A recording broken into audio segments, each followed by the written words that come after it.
Representative Phil Rowe of Tennessee and Morgan Griffith of Virginia both voted against the articles of impeachment. But even with this vote, the Senate still has to decide whether the president should stay in office. We spoke with a local expert about why the House decided to go through this process.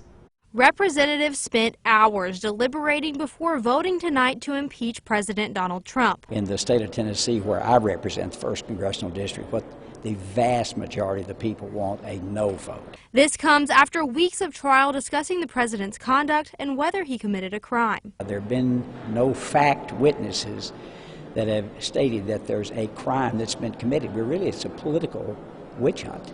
Representative Phil Rowe from Tennessee voted no on the impeachment, as did Representative Morgan Griffith of Virginia.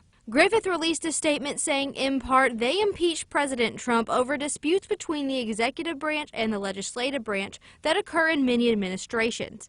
In my opinion, they did not actually have the evidence to find high crimes and misdemeanors as the Constitution demands. Even after weeks of deliberating and 2 articles of impeachment approved, Associate Professor of History at ETSU Daryl Carter says the president will still be in office for the foreseeable future.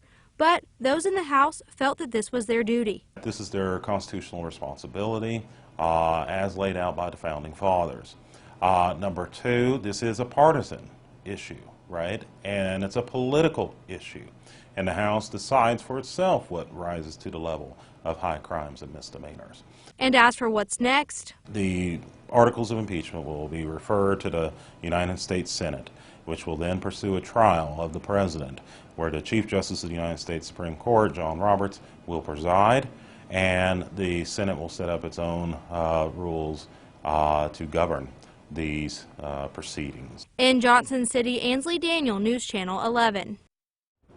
We also have statements in from senators who will be receiving the articles of impeachment and deciding whether to remove the president from office. You can visit our website, WJHL.com, for reaction from the Tri-Cities elected officials.